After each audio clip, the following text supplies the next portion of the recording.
அன்பான பிள்ளைகளுக்கு அருமையான வணக்கம். நீங்கள் எல்லோருமே எப்போதுமே எங்களோடு டிபி கிட்ஸ் யூடியூப் சேனலோடாக சந்திப்பதில் ரொம்ப சந்தோஷம் பிள்ளைகளே. எல்லோரும் அருமையாக கவனமாக இருப்பீங்கன்னு நம்புகிறேன். இதோ நீங்கள் அவளோடு எங்களோடு இணைந்திருப்பீங்க. என்ன கைவேலையே செய்யலாம் என்று பார்க்க இன்றைக்கு நான் அழகான ஒரு கம்பானியில் செய்யக்கூடிய ஒரு உங்களோட சேர்ந்து செய்யக்கூடிய மாதிரி ஒரு ஒரிகம் க்ரௌன் ஒன்று, அதாவது கிரீடம் ஒன்றை செய்யலாம்னு இருக்கிறேன். பாருங்கள் எவ்வளோ அழகாக இருக்காண்டு. இதோ ரெயின்போ கலர்ஸ் எல்லாம் எடுத்து வைத்துக்கொண்டு நான் இப்படி செய்ய தயாராக இருக்கிறேன். அதாவது ஆரஞ்சு ஒவ்வொரு நிறங்களையும் உங்களுக்கு விருப்பமான நிறங்களை கூட செய்து கொள்ளலாம். ஆனால் இந்த ரெயின்போ நிறத்தில் நான் இன்றைக்கு செய்ய இருக்கிறேன். அது மட்டுமல்ல, சின்ன பிள்ளைகளும் இது போல் செய்து பார்க்கலாம். இலகுவான ஒரு கைவேலை செய்து பார்ப்போம். இப்போ இதற்கு எங்களுக்கு நிறைய கடதாசி எங்களுக்கு தேவை. ஒவ்வொரு நிறத்துக்கும் ஒவ்வொரு நிறங்கள் தேவை தானே. அப்போ ஒவ்வொரு நிறங்களில் நாங்கள் கடதாசிகளை எடுத்து, அதாவது இது செய்கிறதுக்கு உங்களுடைய தலைக்கு அளவுக்கு ஏற்றா போல் நீங்கள் செய்யலாம். இப்போ முதல்ல நாச்சதுர அமைப்பை கொண்ட சதுர அமைப்பை கொண்ட கடதாசியை நாங்கள் எடுத்துக்கொள்ள வேண்டும். அதாவது சென்டிமீட்டர் 15 சென்டிமீட்டர் நீளம் அகலம் கொண்ட கடதாசியை எடுத்து நாங்கள் செய்திருக்கிறோம். இப்போ பாருங்கள், இதோ நிறங்கள் கொண்ட அல்லது அலங்காரம் கொண்ட கடதாசியை வெளிப்பக்கம் வைத்துட்டது எங்களுக்கு ஏற்கனவே பழக்கப்பட்டது தான். இதோ முக்கோணம் போல் இப்படி சரியாக நாங்கள் மடித்து கொள்வோம். இரண்டாம் இதோ சரியாக இந்த இடத்துல அழுத்தி கொண்டு நாங்கள் இப்படி அழுத்தி எடுப்போம். அது பிறகு அதை விரித்து, உங்களுக்கு ஞாபகம் இருக்கும், இதை விரித்து இதோ இந்த நிறம் இருக்க பகுதி வெளியில் வர மாதிரியும் வெள்ளை பகுதி உட்பக்கம் இருக்கக்கூடிய மாதிரி இப்படி நடுக்கோடுக்கு ஏற்றாற் போல் நாங்கள் இப்படி ரெண்டாக சரியாக முதல்ல இந்த கோட்டுக்கு வைத்த பிறகு தான் நாங்கள் இதை அழுத்த வேண்டும் மடித்து. அதுபோல் மற்ற பக்கத்தையும் எடுத்து இதோ இப்படி மடித்து எடுத்துக்கொள்ள வேண்டும். சரியா?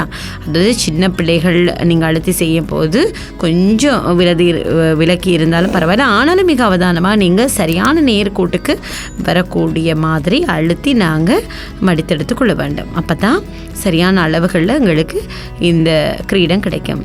இதுவும் இப்போ இந்த பக்கம் தெரியுது தானே, இந்த கோடு இதுக்கேற்ற போல் இப்படி மேற்பக்கமாக நாங்கள் மேலே ஒரு கையால் பிடித்து கொண்டு இப்படி அழுத்தி எடுப்போம். இனி இதை நாங்கள் விரித்துட்டு பாருங்கள், இந்த கார்னர் இருக்குது தானே, இதிலிருந்து இதோ இப்படி சரியாக நடுவுக்கு வர மாதிரி இப்படி மடித்து கொள்வோம். அதன் பிறகு அதை மடித்து உட்பக்கமாக இன்னொரு முறையை நாங்கள் மடித்து கொள்வோம். இதோ பிள்ளைகள் எப்போவுமே கவனமாக மேற்பக்கத்தை பிடித்து கொண்டு தான் நாங்கள் மடிக்க வேண்டும். இப்போ இந்த கோட்டுக்கேட்ட போல் ஏதோ சும்மா நாங்கள் அழுத்தினா விலத்தி போகும். ஆகவே மிக அவதானமாக அங்கே இங்கேயும் போகாதவாறு சரியாக இப்படி 2 கைகளால் பிடித்து நாங்கள் மடித்தெடுக்க வேண்டும். உண்மையை பார்க்க போனால் இதுவும் ஒரு கப்பல் போல் இருக்குதானே, படகு போல் இருக்குதானே, அல்லது பாருங்க ஒரு தொப்பி போன்ற அமைப்பு இருக்குதானே. இது போல் இப்போ எங்களுக்கு செய்து எடுத்துக்கொள்ள வேண்டும். இப்போ ஏற்கனவே நான் நிறைய செய்து வைத்திருக்கின்ற பகுதிகளும் இருக்கின்றன. பாருங்கள், இந்த ஒரு பக்கத்தை எடுத்து இந்த பக்கத்தோடு எடுத்து இப்படி நாங்கள் ஒட்டிக்கொள்ள வேண்டும். இப்படி ஒவ்வொன்றா நாங்கள் செய்திருக்கின்ற இந்த கிரீடத்துக்கு ஏற்ற போன்ற பகுதிகளை ஒட்டிக்கொள்ளணும். இப்போ நாங்கள் முதல்ல ஒட்டலாம்.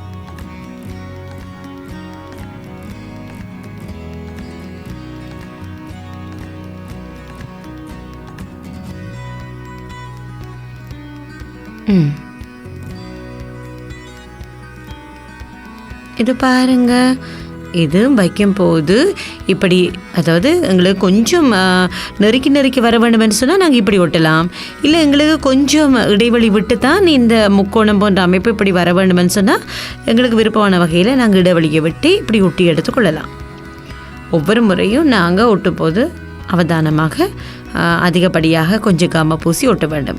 மற்றது உட்பக்கமாக தான் நாங்கள் ஒட்ட வேண்டும். அப்போ நாங்கள் இப்படி திருப்பும் போது தான் இது உங்களுக்கு தெரியும், நாங்கள் இது ஒட்டும்போது சரியான ஒவ்வொன்றையும் நாங்கள் செய்யும் போது இந்த கோடுகள் எல்லாம் மிக நேர்த்தியாக ஒவ்வொரு அளவுகளில் இருக்கும்போது இருக்கணும். இப்போ நாங்கள் பாருங்கள், இந்த கிரீடத்தை செய்யும்போது பாருங்கள் இவ்வளவு, இதோ பாருங்கள் நான் செய்து வைத்திருக்கின்றேன். இதோ இப்படி செய்து வைத்திருக்கிறேன். பாருங்கள், இப்படி நான் ஒட்டி கொண்டு வரும்போது இதோ இப்படி உட்பக்கமாக எடுத்து இது உள்பக்கமாக வைத்து நாங்கள் ஒட்டிக்கொள்ள வேண்டும். இதோ பாருங்கள் எப்படி இருக்குன்று. இதை நாங்கள் செய்து காட்டுறோம் பாருங்கள். உங்களுடைய தலைக்கு ஏற்றாற் போன்ற அமைப்புகளில் நீங்கள் அளவுகளில் எடுத்துக்கொண்டு இப்படி இதோ ஒட்டி விட வேண்டும். இதோ பார்த்தீங்களா, இது ஒரு சின்ன அழகான ஒரு கிரீடம். இதுதான் எங்களுடைய கிரீடம். நாங்கள் செய்து முடிச்சாச்சு. இவ்வளோ இலகுவானது தானே. இது போல் பாடசாலையில் விழாக்கள் இருக்கும்போது அல்லது நாடகங்கள் நடக்கும்போது அல்லது நாட்டியங்கள் நடக்கும்போது நாங்கள் நிறைய யோசிப்போம் தானே, எப்படி செய்யலாம்னு யோசிப்போம் தானே. ஆகவே இது போல் நாங்கள் இப்படி ஒவ்வொரு நிறங்களில் அல்லது மினுமினுப்பான கடதாசிகள் எடுத்துக்கொண்டு இப்படி தேடி எடுத்துக்கொண்டு இப்படி செய்து பார்க்கலாம். ரொம்ப இலகுவானது பார்த்தீங்களா, எவ்வளோ அழகாக இருக்குன்னு சொல்லி. ஆகவே உங்களுக்கு பயனுள்ளதாக இருக்குன்னு நம்புகிறோம். ஆகவே செய்து பாருங்கள். இந்த விடுமுறை காலத்தில் இது மாதிரி செய்து நீங்கள் நடித்து பார்க்கலாம். இனி நாங்கள் இது போல் இன்னும் ஒரு வீடியோவில் நிறைய சொல்லித்தரோம். நன்றி பிள்ளைகளே.